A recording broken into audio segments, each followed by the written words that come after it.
Now, thrilled to be joined by my good friend Adam B. Coleman, the founder of Wrong Speak Publishing and author of the book, The Children We Left Behind. Adam, thanks so much for coming on. I know we've got to talk about Kamala Harris's new book, which is set to cause some major headaches for Camp Biden. A new excerpt has lifted the lid on the infamous MAGA hat moment when Joe Biden put on the cap. And she wrote, "He took it. I thought, don't put it on." He put it on. Cameras clicked. Within hours, the picture was all over Joe Biden in a MAGA hat with the caption, "Biden endorses Trump over Harris." Adam, tell us how this book is starting to make waves already in the Biden camp, which I think is pretty embarrassed by some of the revelations in there. Yeah, well, I mean, this book just highlights what a lot of us have already suspected, and actually I think was just a bad secret. Everyone knows that Kamala Harris and Joe Biden didn't get along like that. We saw it from the very beginning, and we saw it especially at the bitter end when they said, "Joe, don't come on the campaign trail with us." He was a liability. So from the very start, we saw that this relationship wasn't all that solid in the first place. But over time, you would hear rumors coming from the White House and other politicos talking about some rifts between the different staffs and different offices. So it doesn't surprise me that Joe Biden would put the MAGA hat on, even though being advised not to do it as a jab or as a joke. Or maybe he did it because he was too senile to realize that what he was putting on. So who knows? Who knows? Who knows? But, you know, we've got all of this great material now coming out from Kamala's book tour. She did a big interview with MSNBC in which, well, she went from strengths to strengths. I mean, here she was labeling Donald Trump a tyrant. Right now we are dealing with, as I called him at my speech on the ellipse, a tyrant. We used to compare the strength of our democracy to communist dictators. That's what we're dealing with right now in Donald Trump. But my favorite bit, Adam, was here when he said that they wouldn't pick Pete Buttigieg, the transportation secretary, as a running mate because he was gay, because it was too risky. Have a listen to this. To be a black woman running for president of the United States and as a vice presidential running mate, a gay man, with the stakes being so high, it made me very sad, but I also realized it would be a real risk. No matter how, you know, I've been an advocate and an ally of the LGBT community my entire life. So it wasn't about any prejudice on my part. Adam, so much for the party of inclusion there. I love that bit, though, where she, like, you can see her brain realizing that she's just said something really bad and she tries to walk it back. What do you think?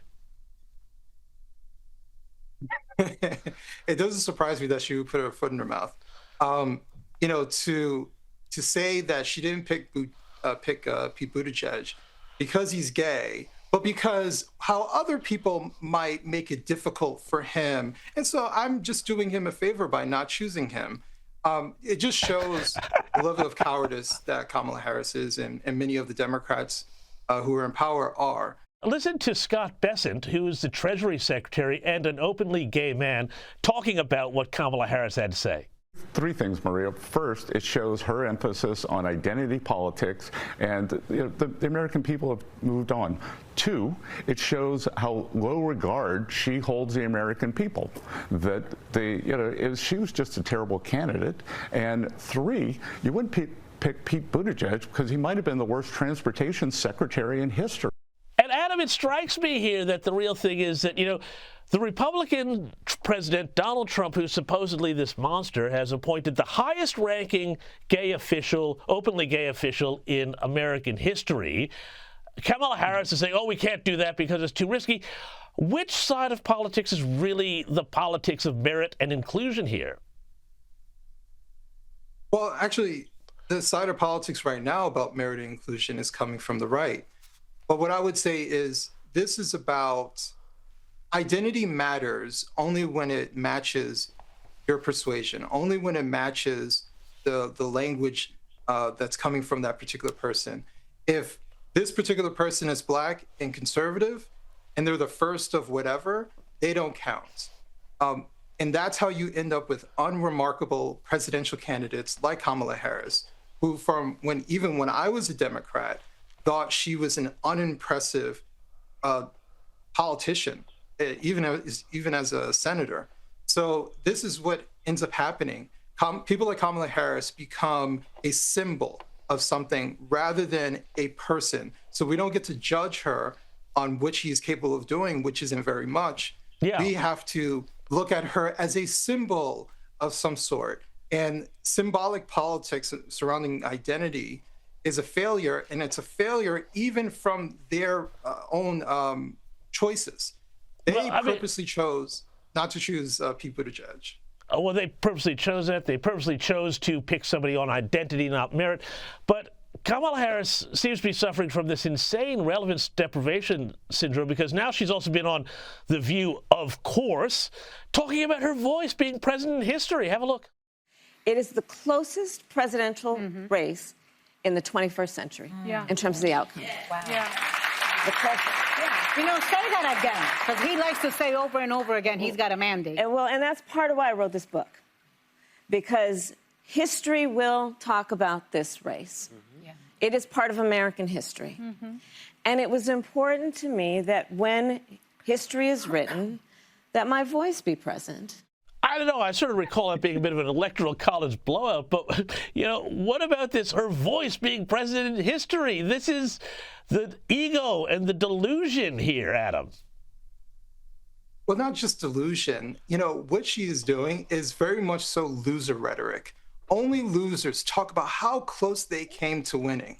And you know what winners do? Win. Winners win. It doesn't matter if it's by an inch or not. They won. And so what she is doing is going around with this book with loser language, giving loser conversations to loser networks and loser TV shows. And they're all clapping their hands sympathetic to her because you were just so close. Oh, if only these racists just came out and voted for you just one more time.